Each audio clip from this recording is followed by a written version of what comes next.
ay magluluto tayo ng sinigang my own style. Kasi, alam mo, na-miss ko naman. Nag-request ako na ako naman ang magluto for today. At hindi ko na rin yan iisa-isahin dahil mayroon na akong content. Basta ang ginawa ko lang, una ko sibuyas and kamatis. Hindi po ako naglalagay ng bawang sa aking sinigang, guys. Ang gagamitin ko ay ribs, spare ribs, para walang taba. Mayroon ako ditong gabi and talong. So, sitaw and butchoy. Instead na kangkong, butchoy ang ginamit ko. So, since nasaute na yung ating kamatis, ay isusunod na natin yung ating ribs.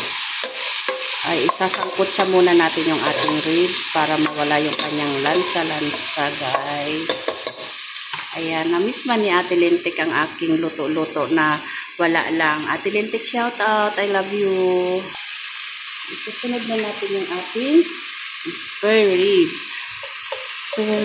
Ouch! Yun. Sinot na lang kasi one hands tayo, guys. Oh no.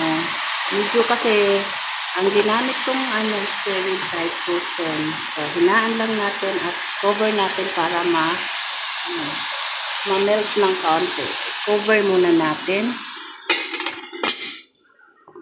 I-prepare na rin natin yung ating mga gulay habang nag-aantay tayo na maluto ng kaunti or masutay ng kaunti yung ating karne. So, antay ko lang siya na mag-watery konti tapos sasangkit ipapay natin. So, i-prepare ko muna yung ating mga gulay. So, hiwain na natin yung ating mga gulay, guys. Hindi ako gumamit ng mga clean tripod kasi late na, nagpamadali na. Nung oras na kami na malingke kasi biglang uwi yung papa ni Siren ngayon.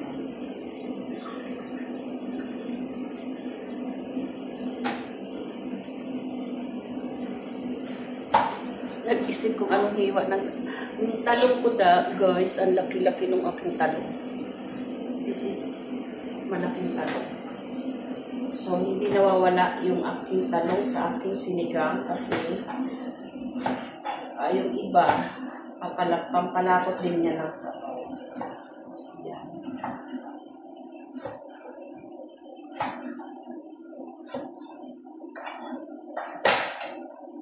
So, gumamit ako guys ng butchoy instead na kangkong. And sitaw. So, hindi kami nakadaan sa fish market, kaya hindi ako nakabili ng okra. Masarap sana kung may okra kasi dagdag palakot ko yun. Pero, gagawin ko, isasabay ko na sa pagsuti ng karne yung gabi para pampalakot ng sabaw.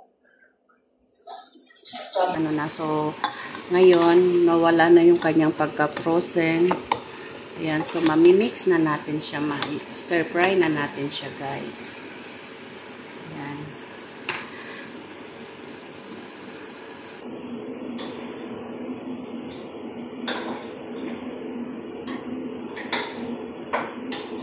Shout out na lang sa aking cliente. So, mayroon ito isang live na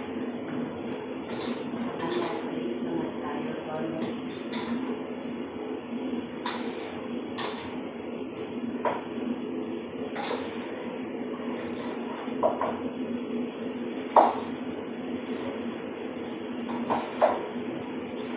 So, pag ganito na siya, guys, pwede na natin isama yung ating gabi para sabay siya sa paglambot. So, magagawa natin siyang palabutin. Although, ang gamit ko ay sinigang mix with gabi. Gamit ko ng sinigang mix with gabi. Kaya na natin yung ating gabi. Mix lang ulit natin. And then, continue na stir fry siya para mawala talaga yung ng karne. So, yan. Abang-abang lang tayo. Ganun.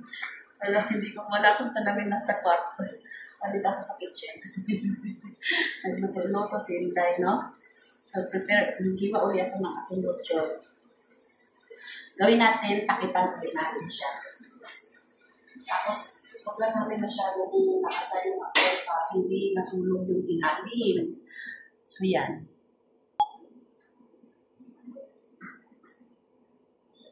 So, naglagay ako ng konting patis dito sa aking isang kotsa. And yung sarap na energy. Konting seasoning para lumasa na siya, guys.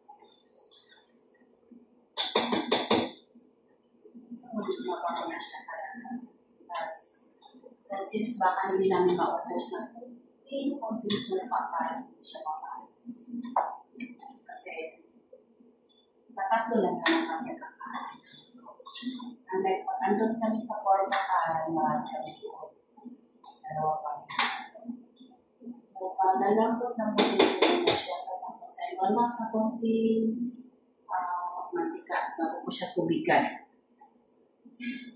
So, bak inaantay para ganun ako magsinigang, guys.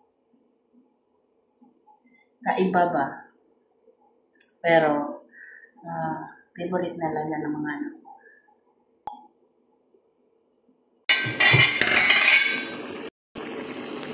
So, yan na siya, guys.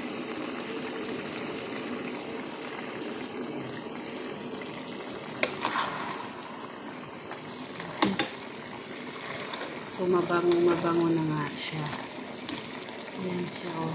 Naglagay ako ng ilang perasong talong para dagdag pampalapot. Pero, nagtira naman ako ng panlagay. Ito yung nilagay ko para lang pampalapot. Tsaka yung gabi ko. So, mamaya, yung ibang gabi ay dudurugin ko yan para lumapot yung sarap. Ayan. Pwede na natin dagdagan ng tubig. Konti na lang. Yung parang tipong masasangag siya, guys. So, nilakasan ko yung apoy para masangag na siya ng tuloy. Ang bango, guys. Ang bango. Kasi para masangag na siya ng tipong lalakas na yung mantika. Yan po na mailagay ko na yung bango.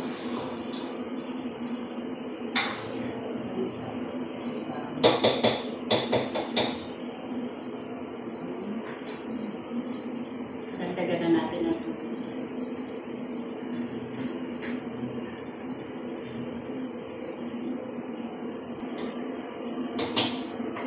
Pagkulog niyan, ilagay na natin yung